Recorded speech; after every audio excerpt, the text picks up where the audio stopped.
Well, welcome back to our Saturday Symposium for Behold America, Art of the United States from 3 San Diego museums. It's a rather daunting task to introduce Deborah Butterfield, as her sculptures are so lauded and so a part of the visual landscape of contemporary art. I do think it is important to say that Deborah was born here in San Diego, and I know many of us here take pride in the fact that this museum and this park, Balboa Park, were a part of her formative years. Thank you, Deborah, for being here. Deborah's work has been celebrated in solo exhibitions here at the San Diego Museum of Art, the Seattle Art Museum, and the Denver Art Museum, among other locations. Her work is in the permanent collection of the Whitney Museum of American Art, the Metropolitan Museum of Art, and the Art Institute of Chicago. Please join me in welcoming Deborah Butterfield. I was feeling a little weepy earlier. My mother was a docent at this museum, and the last time I think I was here was for my show, and she was in all of her glory. It was so wonderful. I also took classes, drawing classes here and at the zoo when I was about 8 and 9, and I think being able to hold a baby lion that was as big as I was and having him purr me kind of changed my life. I mean, it really set me, I think, on the path I'm on. I went to San Diego State in 66, 7, and 8, I think, and then went to UC San Diego in 69 when it was on the Camp Matthews, and then transferred up to UC Davis in just at the turn of 1970. I was a potter. I wanted to do ceramic sculpture. I went up to study with Bob Arneson and found that also there were Roy DeForest, who became really a major personal influence, William Wiley, and Bob Arneson, who was kind of like my art dad, and Wayne Thiebaud, and Manuel Neri. I wanted to do, I'm trying to keep it down to a half hour, so I cut out a lot of the earliest stuff, but I went from making these big ceramic saddles, which skirted around the issue of me being a horse girl. I had been teased for loving and drawing horses all my life, and like James, I had to finally quit pretending and just include who I really was in what I wanted to do. The saddles were the space between the horse and the person, defining that negative space, that place of connectivity, and I wanted to actually finally deal with the horse. I wanted to do art about myself, but Manuel Neri made the human figure so perfectly that there was no point in duplicating it. Can we lower this light a little bit? It's hard to think with so much bright light. All right. Thank you. All right, these were my first horses. I've got to get that taller. There we go. I had these were steel and plaster, and I wanted to make self-portraits using the horse as a metaphor. So I bought my first horse, who was an ex-racehorse, and then I went to England with John and had to give her to someone to lease to have a baby because I couldn't afford it. So he was a construction guy and let me use his welder. So I made my first piece of sculpture right around the corner from her pen. And I was so intimidated with learning how to use an electric welder and didn't want to measure her and write down all the dimensions because I just don't think that way. So I started measuring herself with my own body. Arneson was doing a piece about the Vitruvian Man, the Da Vinci piece of the man with his arm outstretched based on the models by Vitruvius, an architect who said that there was a proportion to everything. A palm was 4 fingers, and there were 4 palms to a foot, and Da Vinci was making the analogy that the microcosm of the man was a metaphor and analogous to the workings of the universe. So, can you hear me?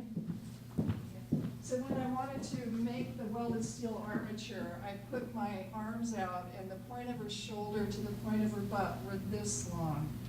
Her hoof to her fetlock were this long. Her head was this big. Her legs, her front legs were this long, her back legs were this long. It was like she was not only a self-portrait metaphorically, but proportionately. And so that is sort of how the horse became an integral part of me. And then these things weighed, 800 pounds. And I wanted to paint them as if, like Doubting Thomas, you could stick your arm into them and feel like they just disappeared. Magritte was a big influence, and I kind of felt like they were part of the atmosphere and maybe just an illusion. The other thing that was really important was that as self-portraits, these were all mares. And the traditional, the traditional way of making sculpture of horses was of a stallion war horse carrying a general. Whoever had the horse throughout history controlled the territory. They were like a MiG jet or a tank.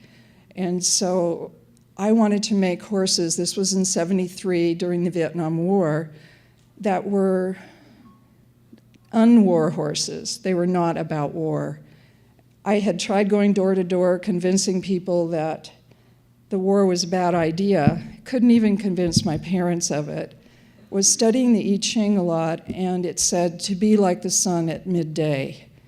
And I couldn't figure how on earth I could possibly shine. And I finally realized that my only hope of shining was to be an artist. And when all your friends are being drafted or shot, and coming home, it was hard as a woman, even though I was grateful I wasn't being drafted, there was a sense of shame. And it took a lot to kind of give yourself permission to go into the studio and just work. And so this is how I began. I ended up getting a teaching position at the University of Wisconsin-Madison in '74 to '76 and made these first pieces. They were paper mache, still on a steel armature, covered with everything I'd work with: mud, clay, plaster, glue. The material in the mud had straw and grass and pine needles in it. And the show was at the Madison Arts Center, and it had been lit for a print show. So I left the walls lit and purposefully didn't light the sculpture. I wanted it to be more like an event. There were 6 horses in this small room, and in order to get in there, you had to walk in front of where their teeth would be and by their hind legs, and many people would not go into the room. It was by far my best installation. The energy, and this is something that really is so important with my work. The figure of the horse, I think the fact that it's within a human environment makes it so much more interesting. The scale is so much different, and I think a lot of it is actually just the molecular energy bouncing off the walls. It's like the relationship between the sculptures themselves and then between the sculpture and the wall creates a dynamic tension, which in dressage you have to develop within the horse and yourself to create energy. It's like you can't pull a bow with a loose string. You have to have this dynamic tension. And so I'm very much involved with this rectangle, which again is this figure. A horse is also measured by a hand. And so I feel that in everything I do, like the dressage arena is about 70 feet by 200 feet, and it's this beautiful long rectangle, which is also the, this rectangle. So when I build these horses, I make this shape on the floor. I weld the steel or the bronze or put sticks together, and then I hang it by 2 points, weld a bar across there, and then weld the legs down. And then I work on it as if it's an abstract canvas. And then when I know who it is, then I add the neck and the tail and the head, because I'm not really the boss of it. I just try to listen to the materials. And again, this is where the horse is so important. They can't speak, but the language you have between you is half dance and half intuition and half knowledge and studying one another. I think that humans talk entirely too much and we don't listen enough. And horses are like the ocean. They're dangerous, but full of joy and forgiveness and nobility. And I think they teach us to be empathetic and yet respectful and in awe, and sometimes very afraid. This piece was, I had that last show at Zola Lieberman in Chicago, and it went from the Madison Art Center to Zola Lieberman. I got a review in Art Forum, and I thought, wow, are they only good because they're big? The first plaster horses went to the Berkeley Art Museum, and Brenda Richardson interviewed me when I was right out of grad school to get the show. And she said, how are these pieces different than Nancy Graves' camels? I said, I haven't seen them. I've only seen a 2x3-inch photo in Art Forum. But I said, what I've read is that Nancy studies the camels and that her observation of them is from the outside, whereas my horses are self-portraits. So it's really just the point of view that is different. They're still large mammals occupying a human environment. And she said, oh, thank goodness, I was hoping that's what you would say, and gave me a show. So it helps to be able to talk about what you do. This piece was reflection. I took a leave from my job in Madison, being kind of the head of the sculpture department, having 25 grad students, to be a housewife in Montana. And it was really hard for me initially, but I had my first real horse there, and I learned so much, and we lived in the edge of a lodgepole forest. I was always fascinated by how I tend to personify nature and see shapes in the forest, and that's how horses see too. They're intensely attuned to the silhouette, like a stallion can tell if a mare is in heat just by the outline of her croup and the way her tail is positioned, at a very long distance to see if she's in heat. And I realized that I see things in that way, in the horizontal silhouette. But this piece was also referring to the nude descending the staircase and the idea of motion, also very much the Magritte painting of the woman riding the horse through the woods, where she is weaving and becomes part of the woods. So I wanted to see if it was still a good piece, if it was small, and then I wanted to really make it more part of the environment.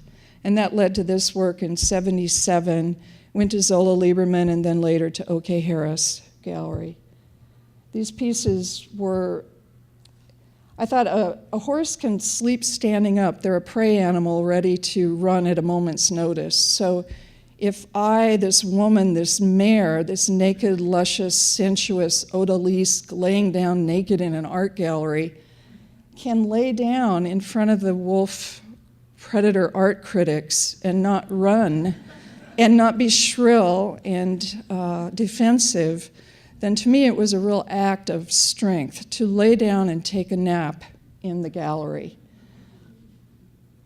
I also love the ambiguity. Is this a pile of sticks and mud, or is it a horse? When a horse lies down, their whole body cavity becomes displaced, and it's like life drawing with Wayne Thiebaud. He'd make you come in 5 minutes do a drawing of this naked lady up in the corner of your paper. Then for 2 hours, he would make you take your pencils and plot a graph and then connect the dots at the very end of the class. And what you had looked like, instead of a reclining naked woman, it looked like a mountain range with foreshortening. And so I was just fascinated about how the figure relates to the ground. And of course, that's a term in painting, the figure-ground relationship. I was making a pun here also about the figures were made out of the ground. that the horses were more a part of the earth than humans. And then in '79, this was a show at Hanson Fuller in San Francisco on the 5th floor. So we had to lift the horses and all of these huge lodgepole pines up on a crane. And I remember Diana Fuller running around her entire gallery full of lodgepole pine, kind of panicking. But I wanted to finally, instead of these pieces back here, I wanted them to look as if there was no human hand. They were in fact welded steel, chicken wire, only an inch thick, very highly crafted pieces. That one on the left is in the Whitney collection, and it's still alive and well. All of them really pretty much found museum homes, which was lucky. But I wanted them to look like I just bulldozed them in. When I drove them to Chicago, I stopped for gas in North Dakota, and the guy asked me if I was going to the dump. So these pieces definitely referred to architecture, the idea of a man putting something on an object to make a structure. It was also thinking about Montana. The skies were so incredible. It was like the rays of light would come down like the Ten Commandments or something. So this horse was alternatively basking in these rays of light or possibly martyring herself in these flames. I wanted to physically describe the power of the force field around that horse, that dynamic tension I'm talking about, how you have this aura of kind of power around you. And I want horses, you go next to them, they're so much bigger, and you just feel this energy and yet constraint generally. And I wanted people to be able to maybe even see where that was. So these poles leaning on them were describing that energy field, but also perhaps indicating that they weren't really there again, that they were just perhaps part of the lodgepole forest, that they were a figment of your imagination.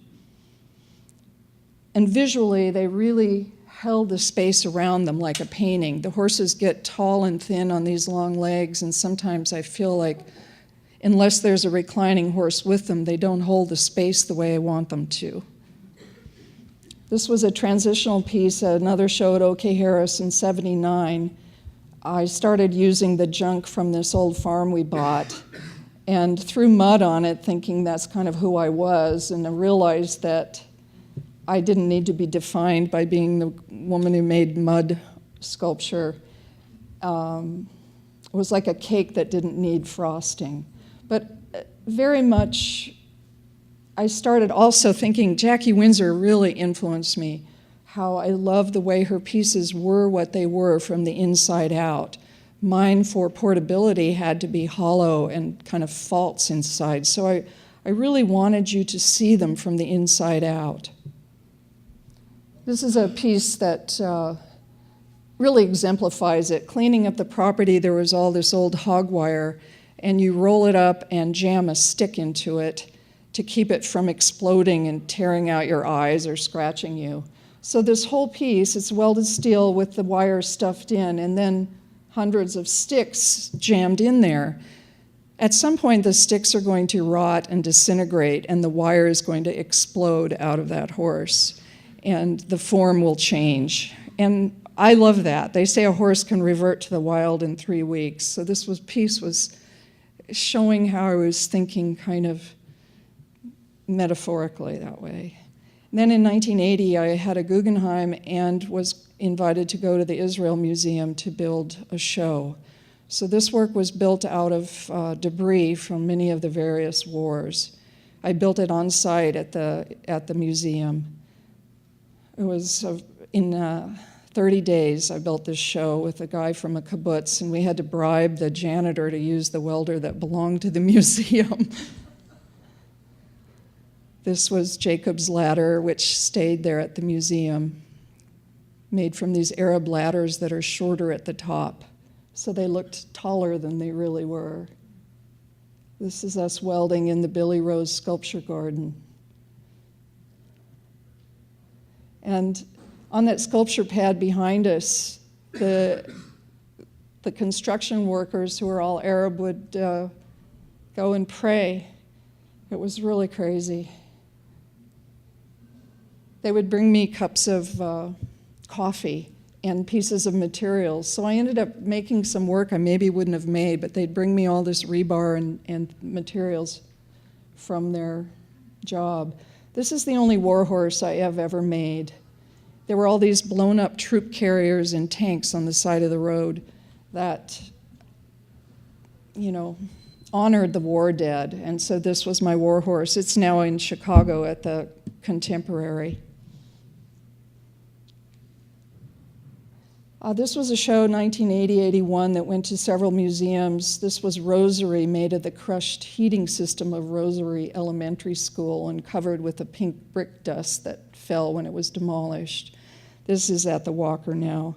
And then in 86, Thurston Twigsmith and his then-wife Lila invited me to come to Hawaii with John and our son Wilder and build a show there, living in his house in Kona on the Big Island. And it was the first time I'd found a quantity of colored metal, because of the roofs there are all painted metal. So this was a series of work. Again, in 3 months, I did 5 pieces. It was cheaper to bring us over and have us be visiting artists for 3 months than to ship the work over. And we ended up buying land there, trading land for art with Twig. This piece was Uha Ula Ula, about my mare having a baby. And having had a baby recently, I was in awe of her dignity. The night before we found out we were going to get the land, we took the DeForest family to the volcano, and it was fountaining at 1,600 feet under a full moon. And at that time, it was erupting every 28 days. It was crazy. And I walked out into the bushes to be alone with it and to hear it, and there was a white horse. The major religious event of my life, and I have a slide of it. Then I came back and started my own junkyard with colored metal and made this piece. I switched from OK Harris to Ed Thorpe Gallery in '86, and this was my first show there. This was Joseph, after Chief Joseph, but also of the coat of many colors. This is Tara. This is at the Brooklyn Museum, and I hope her feet are dry. The pieces are very still. They're not galloping or rearing. I want you to put yourself in her body and feel, is she going to roll? Is she going to stand up? It's that idea of like trying on an African mask, that can you crawl into another being, learn a different way of interpreting the world, and lose yourself for a moment. This shows, I have an indoor arena with a studio attached, so this shows my paint box. I don't do drawings. The work really is just drawings made out of stuff. So these are some welded steel pieces. Ferdinand on the left. Riot. Palma. I was just having so much fun with the welding and becoming so comfortable with adding and subtracting. And I wanted to just see how little I could do to really imply the horse and yet still do that painting that I was interested in. So that it's like almost like an emotional X-ray of a horse at any given moment. This was Ikazuki. This was old 1930s Carr parts I dug up in Gallatin Gateway, and it reminded me of samurai armor. And Ikazuki was a Japanese samurai fairy tale horse. This was my first bronze piece at the Walker Arts Center. they asked me to build a piece for their sculpture garden. I said my work can't go outside. Martin Friedman and Jim Dine, I met them in Cody when I was very pregnant, and Jim Dine told me about the Walla Walla Foundry. And so I called Mark Anderson there, and he came out, Wilder was only a week old, and looked at my slides and said, I think what you should do is drive out a truckload of sticks, we'll cast them in bronze, and then we'll help you weld a horse. And I did that, and it was the most fun I've ever had. And it led to now 28 years of collaboration. This is my studio in Hawaii. Well, at the time, for 20 years, it's just, a 12 by 18 shed. Mark would come over, we'd send bronze sticks over, we'd weld these bronze armatures, and then here I'm covering them with passion fruit vines. Then we ship them back to Walla Walla, they deconstruct them and put them back together. This is the finished piece in bronze. They're very much about drawing. This piece is Walla Walla. It's from the ivy vine that I had been pinching like the witch in the Hansel and Gretel. And they finally just said, kill it. The right hind leg is from Bob Arneson's porch. Again, another vine, a bougainvillea vine that I had wished dead for years. And when it finally did die, Sandy brought it to me. This is Lucky, after a horse Daniela Groenke gave me, a daughter of a German art collector. She was on the young rider team for Germany, and this is her old Prix St. George horse, who I did very well on, but I had to, in his stall, he loved to take a nap, and I had to come and feed him like a dozen carrots beforehand. So the museum bought 3 pieces, but they wanted one that the children could climb on, and I thought of Lucky. Even my cat would sometimes lay curled up with them. This is another piece after my mare PJ, but I titled it Argus because of the eyes on the birch. And this is Second Daughter, again after my mare PJ. This shows my studio. You can see the bronze is that gold shiny color, and this is an armature. And then I tie the real wood onto it. I used to just do it all out of bronze sticks, but we couldn't keep enough of an inventory, and I never had what I wanted. This way I can go for a walk or a drive and find a solution to a problem without having to wait 3 months for them to cast it. The wood is actually burned out. It's lost stick rather than lost wax. So they'll take each stick and invest it in, well, first they do a ceramic shell, then they burn it out. Then if they have to core it, they'll put wax in it and do a traditional burnout. But they generally put the ceramic shell inside a standard investment mold and burn it out for 3 or 4 days. Then vacuum out the ash and pour the molten bronze in and break the mold off. So they're one of a kind. It's not a mold that makes a multiple. This was my first opportunity to use manzanita. The different wood, the different metal, all have different life histories and different line qualities and emotional character. When I sent that show from Israel, it went to Germany. People walked in and just started crying, and they weren't crying about horses. I feel that they were crying about just the dynamic content of the actual materials.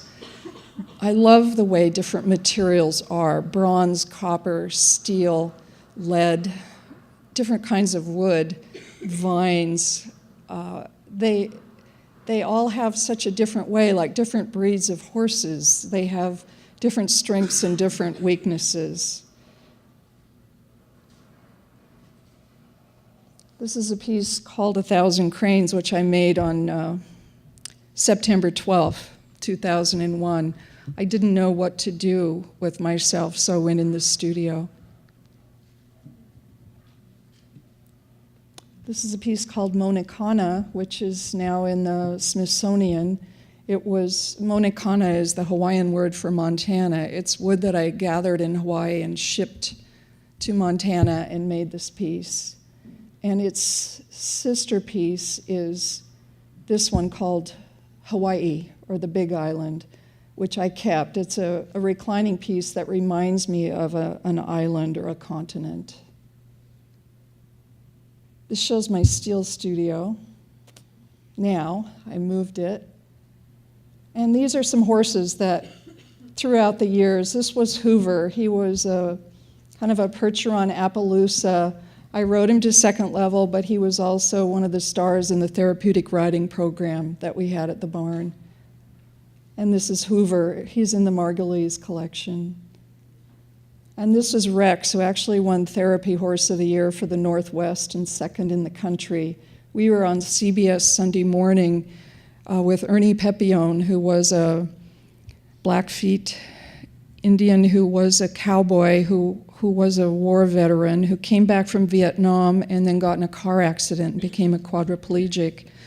He was a painter, and MSU, one of the professors in the engineering department, made him an easel that would go up and down and a thing to squeeze paint, and he held the brush and a brace on his arm, and he was an amazing painter, but he hadn't been on a horse in 20 years. And so we devised a special saddle, and he used to ride Rex. But he was a very big man, and it was very hard for us to get him up on Rex and to keep the saddle from slipping. So we got a cart. Rex had been driven, and I sat on the side with the reins on the bit, and he had the reins strapped around his hand, and we could go down the road like bats out of hell. And he had so much fun. Rex was a big guy and so powerful. But anyway, we were on the news, all of us. And this is Rex. This was Ismani, my first warm blood, the most beautiful of all creatures. This was Wilfred.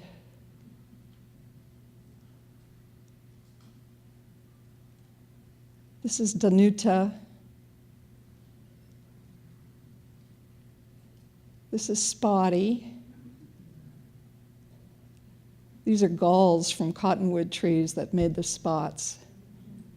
This is Isabel, who I guess is at the Museum of Natural History right now. She is my now 26-year-old former dressage horse.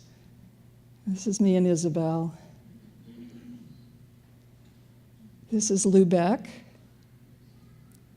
and Lubeck. This piece is the most large piece I've ever made. I've shown in Zola Lieberman for, 30 years now, but this space, I think I've had 5 shows in it. It has these giant columns, and I have struggled with it, and these columns always beat me. But this time in this huge space, I only put one horse in, and you can see those columns have become saplings. They are nothing. This shows the show being loaded at in New York at Denacy a few years ago. I just wanted you to see. It was so spectacular. These bronzes weigh about 1,800 pounds. Going on 24th Street in Chelsea to the 6th floor.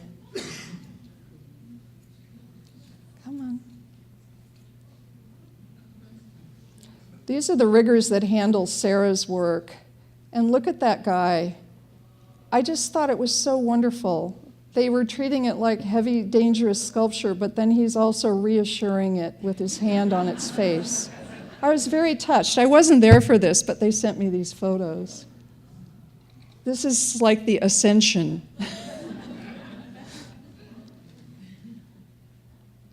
And this was some views of the show. And then this is the show, some of the work I have at LA Louvre. The show is coming down today. It's only been a month, but it seems like 2 hours. Anyway, this is a piece of burned wood reflecting the forest fires we've had just a few miles from our house. This is wood from Hawaii. This is Storm Castle, one of my favorite pieces. I've gone back in bronze now to trying to bring the environment in more and to deconstruct the form and to escape the silhouette a bit. And that's it.